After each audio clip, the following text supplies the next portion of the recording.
Hello दोस्तों, आज की हमारी बायोग्राफी बेहद खास है। आज हम बात करेंगे भारत के एक ऐसे वीर योद्धा की जिनका नाम सुनते ही हर भारतीय का सीना गर्व से चौड़ा हो जाता है। ये वो महान राजा थे जिन्होंने अपने साहस, बुद्धिमानी और दूरदृष्टि से एक स्वतंत्र हिंदू साम्राज्य की स्थापना की। हम बात कर रहे हैं छत्रपति शिवाजी महाराज की। तो चलिए शुरू करते हैं उनकी प्रेरणादायक जीवन यात्रा।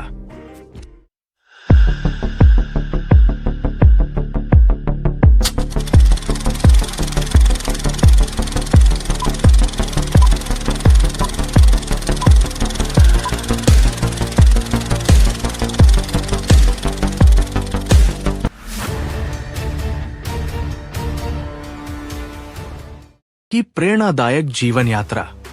शिवाजी महाराज का जन्म और बचपन। छत्रपति शिवाजी महाराज का जन्म 19 फरवरी 1630 को शिवनेरी किले में हुआ था। उनके पिता शाहजी भोसले बीजापुर सल्तनत के एक बड़े सेनानायक थे और उनकी माता जीजाबाई एक धार्मिक और वीर महिला थी। जीजाबाई ने ही शिवाजी को बचपन से धर्म, न्याय और स्वतंत्रता का पाठ पढ़ाया। बचपन में ही शिवाजी को घुड़सवारी, तलवारबाजी और युद्ध की रणनीतियां सीखने का मौका मिला।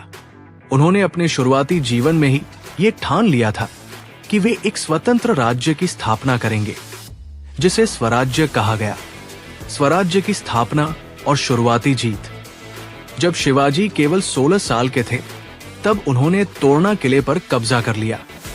इसके बाद उन्होंने धीरे धीरे पुणे, रायगढ़ और प्रतापगढ़ जैसे कई किले जीतकर मराठा साम्राज्य की नींव रखी। शिवाजी की गुरिल्ला युद्ध नीति, छापामार युद्ध ने मुगलों और बीजापुर की सेना को कई बार चौंका दिया। शिवाजी महाराज के महत्वपूर्ण युद्ध और संघर्ष। 1. अफजल खान का वध 1659। बीजापुर के सुल्तान ने अफजल खान नाम के सेनापति को शिवाजी को मारने के लिए भेजा, लेकिन शिवाजी को पहले ही इस साजिश की भनक लग गई। उन्होंने अफजल खान से मिलने से पहले अपनी सुरक्षा के लिए बघंक, नाखून जैसे हथियार अपने हाथ में छुपा लिए। जब अफजल खान ने धोखे से शिवाजी पर हमला किया, तो शिवाजी ने बड़ी चतुराई से उसका वध कर दिया और बीजापुर की सेना को हरा दिया। 2.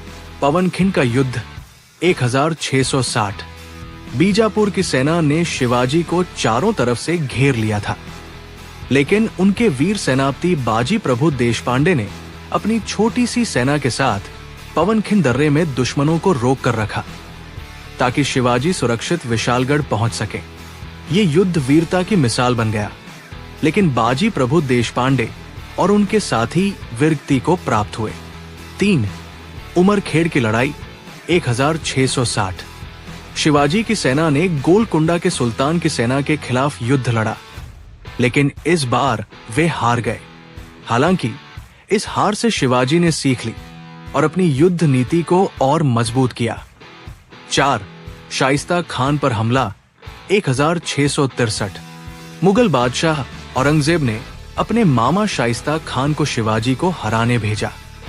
उसने पुणे पर कब्जा कर लिया और वहां रहने लगा, लेकिन एक रात शिवाजी अपने सैनिकों के साथ किले में घुस गए और अचानक हमला कर दिया। इस हमले में शाइस्ता खान घायल हो गया और उसे भागना पड़ा। 5. सूरत की लूट 1664।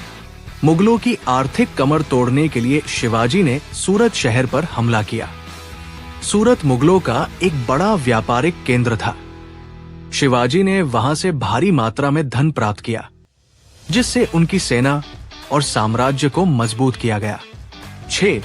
पुरंदर की संधि 1665। मुगल सेनापति राजा जयसिंह ने शिवाजी पर आक्रमण किया और पुरंदर किले को घेर लिया। शिवाजी को मजबूरन पुरंदर की संधि करनी पड़ी, जिसमें उन्होंने 23 किले मुगलों को सौंप दिए। 7. आगरा की कैद 1686। औरंगजेब ने शिवाजी को अपने दरबार में बुलाया और वहां उन्हें धोखे से कैद कर लिया, लेकिन शिवाजी ने अपनी चालाकी से फल और मिठाइयों की टोकरी में छुपकर आगरा से भाग निकले।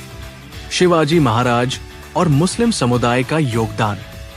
शिवाजी केवल हिंदू राजा नहीं थे, बल्कि वे एक न्यायप्रिय शासक थे। उनके शासन में सभी धर्मों के लोग शामिल थे। सिद्दी इब्राहिम शिवाजी के प्रमुख तोपखाने विशेषज्ञ थे। दौलत खान शिवाजी की नौसेना में एक बड़े अधिकारी थे। मदारी मेहतर शिवाजी की गुप्तचर सेवा के प्रमुख थे।